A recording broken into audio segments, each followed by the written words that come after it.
Look, I'm going to cut straight to it. You're probably a lot closer to success than you probably realize. But there's something holding you back that has nothing to do with your skills or your knowledge or even your experience. And what's actually crazy is that this invisible barrier was likely to be installed in your mind before you even turned 10 years old. When I discovered this for myself, it completely transformed how I approached life. I went from constantly hitting walls while working a job at a grocery store and a country club to building a business online in just 3 years. In this video, I'm going to share with you what I call the IAG framework, a system that exposes the real reason why some people seem to make progress effortlessly while others stay stuck despite working just as hard. And I promise you, it's probably not what you think. About 80% of people who learn about this will recognize it immediately in themselves, but only 20% will actually do something about it. The question is, which group will you fall into? What I'm about to share completely transformed how I approached building something meaningful. I wish someone had told me this years ago instead of letting me learn it the hard way. A few years ago, I was working at a grocery store and a country club as a waiter, spending my breaks listening to business podcasts and self-development books while my friends were out partying and getting high and playing video games. I'd finish my shift exhausted, but I would still hit the gym every day, trying to build both my body and mind simultaneously. I remember watching people at the country club, successful people to be exact, with the freedom and lifestyle that I wanted, and thinking that they had something I didn't, some advantage, some connection or opportunity that wasn't available to me. I'd already tried different online ventures by this point, drop shipping, crypto, stocks, making a little bit of money in each, but never achieving anything consistently. I saved what I could working these jobs, just enough to eventually move to New York when I was 18. And every time I hit a wall, I had what seemed like a perfectly logical explanation. I didn't have the connections, I didn't have a college degree,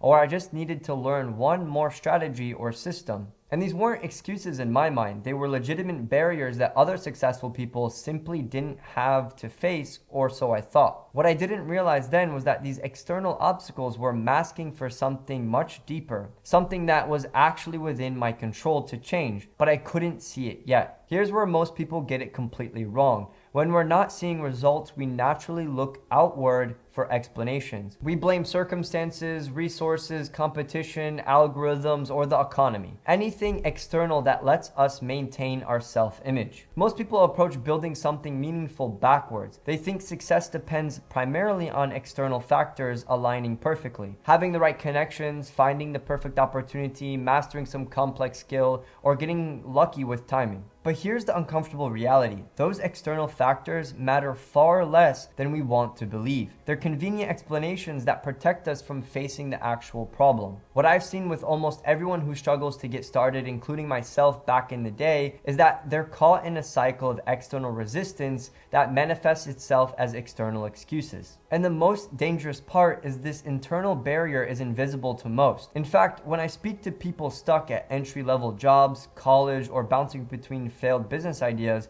they genuinely get offended when I suggest that the problem might not be their circumstances. I mean, think about it. If external factors were truly the primary barrier, how do you explain people with fewer advantages than you who are seeing better results? How do you explain people your age with similar backgrounds who are building something meaningful while you're still stuck? The hidden opportunity cost is staggering.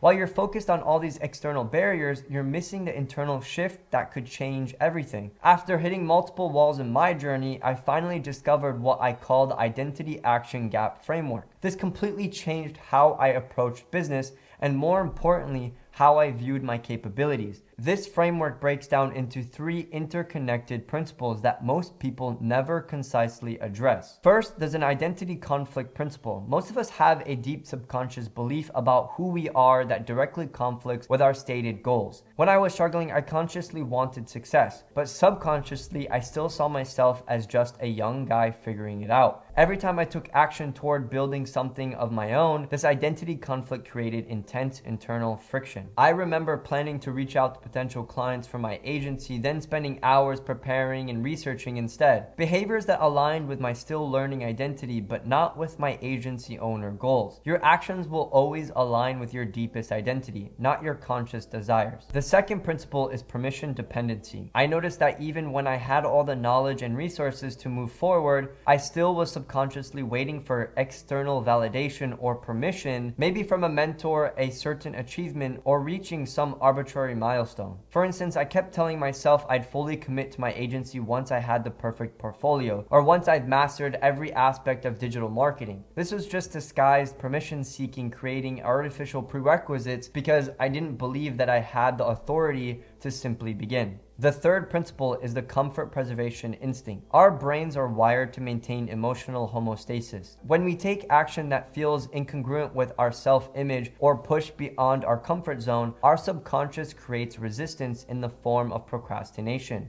overthinking, or manufactured obstacles. I'd even find myself gravitating towards the easier parts of building my business, like designing a new logo or messing with some automation tool, while avoiding the uncomfortable but necessary tasks like cold calls or sending cold emails. These weren't just coincidences. They were my brain protecting me from discomfort. Unlike conventional mindset advice that just tells you to believe in yourself, this framework provides a practical system for identifying and closing these specific gaps between who you think you are and the actions needed to get to where you want to go. After identifying these patterns in myself, I started applying this framework, and the change was dramatic, but not in the way most people might expect. But to be honest, my circumstances hadn't really changed much. I was still young, still learning as I went, still building from scratch, but with no formal education. But my approach completely changed. I created what I call an identity bridge, small, deliberate actions that gradually shifted how I saw myself.